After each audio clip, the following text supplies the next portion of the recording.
नमस्कार सभी को। आज हम लोग समझेंगे ब्रह्मपुत्र नदी के ट्रिब्यूटरी यानी सहायक नदियाँ। देखिए एग्जाम के व्यू से एक काफ़ी इंपॉर्टेंट हो जाता है। यहाँ से अक्सर क्वेश्चन पूछे जाते हैं, तो हम इसको वन बाय वन करके समझेंगे। इसी का हमने पिछला वीडियो में इसका बेसिक बता रखा था, उसको हम शॉर्ट में एक बार समझ लेते हैं। देखिए ब्रह्मपुत्र नदी जो है तिब्बत के कैलाश पर्वत पे है मानसरोवर झील, उसी के बगल में है चेमायुंग ग्लेशियर, यहीं से निकलती ब्रह्मपुत्र नदी। तिब्बती भाषा में इसको सांगपो नदी के नाम से जाना जाता है। जब यही नदी अरुणाचल प्रदेश में इंटर करती है इसको दिहांग बोला जाता है। यही जब असम में इंटर करती है तो इसको ब्रह्मपुत्र नदी के नाम से जाना जाता है। और यही नदी जब बांग्लादेश में इंटर करती है तो इसको जमुना नदी के नाम से जाना जाता है। ब्रह्मपुत्र नदी तिब्बत में काफी लंबी दूरी तय करते हुए अरुणाचल प्रदेश के नामचा बरवा पहाड़ी को काटते हुए जब इंटर करती है, और इसकी सबसे पहली सहायक नदी जो है उसका नाम है दिहांग नदी। फिर ये नदी जब आगे बढ़ती है तो दक्षिणी तिब्बत और अरुणाचल प्रदेश के सीमा से निकलती है एक नदी जिसका नाम है दिवांग नदी।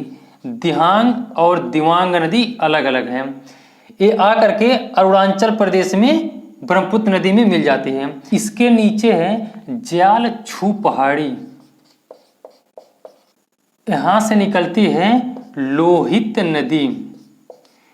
ये आकर के दिवांग और लोहित नदी मिल जाती है और असम में इंटर करके सदिया नामक जगह पे दोनों आपस में मिल जाती है। फिर ये नदी जब ये आगे बढ़ती है तो तिब्बत के पठार से निकलती है सुबनसिरी नदी।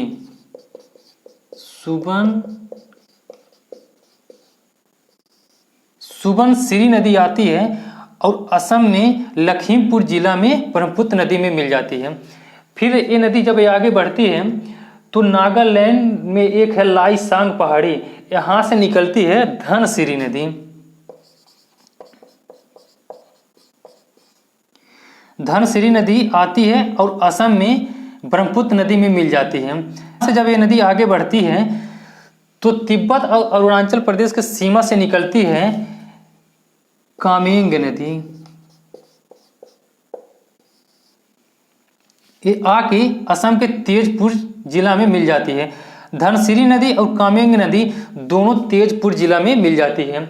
अब देखेंगे जब यहाँ से ये नदी आगे बढ़ती है तो भूटान से, ये है भूटान से निकलती है मानस नदी जो भूटान की सबसे बड़ी नदी है, और ये आकर के असम में ब्रह्मपुत्र नदी में मिल जाती है। ये नदी जब यहाँ से आगे बढ़ती है तो भूटान से ही एक नदी निकलती है रैडाक नदी। ये भी क्वेश्चन पूछा जाता है। ये आकर के ब्रह्मपुत्र नदी में मिल जाती है। यहाँ से फिर आगे बढ़ती है तो एक है जल ढाका नदी, ये भी आके ब्रह्मपुत्र नदी में मिल जाती है। फिर धुबरी नामक जगह से बांग्लादेश में प्रवेश कर जाती है। इस बांग्लादेश में इसका नाम हो जाता है जमुना नदी। पिछला वीडियो में हमने यहाँ पे मेघना लिख दिया था, उसको आप करेक्शन कर लीजिएगा, यहाँ जमुना नदी रहेगा। सिक्किम के जेमू ग्लेशियर से निकलती है, जेमू ग्लेशियर से निकलती है तीस्ता नदी, और ये सिक्किम पश्चिम बंगाल होते हुए बांग्लादेश में आती है और ये ब्रह्मपुत्र नदी में मिल जाती है। यहाँ से जब ये नदी आगे बढ़ती है तो भारत की सबसे प्रसिद्ध नदी ये गंगा नदी है। ये भी आगे बढ़ती है तो यहाँ से कट जाती है, हुगली नदी आ जाती है और एक चली जाती है बांग्लादेश में। बांग्लादेश में जब गंगा नदी इंटर करती है तो इसका नाम पद्मा हो जाता है। नागालैंड मणिपुर पहाड़ी पे एक है जापाओ पहाड़ी, यहाँ से निकलती है बराक नदी। ये है बराक नदी। ये नागालैंड के सीमा से निकलती है मणिपुर, मिजोरम, असम होते हुए ये आकर के इसके ट्रांजैक्शन पे मिल जाती है जो बांग्लादेश में चांदपुर जिला में तीनों मिल जाती है। इधर से आती है पद्मा नदी, इधर से आती है जमुना नदी और इधर से आती है बराक नदी। यहीं से इसका नाम चेंज होकर के मेघना हो जाता है। यहाँ देखेंगे ब्रह्मपुत्र नदी का जमुना नाम हो जाता है और गंगा का पद्मा नाम हो जाता है। इस दोनों को मेघना नदी के नाम से जाना जाता है। मेघना को ही सुरमा नदी के नाम से भी जाना जाता है।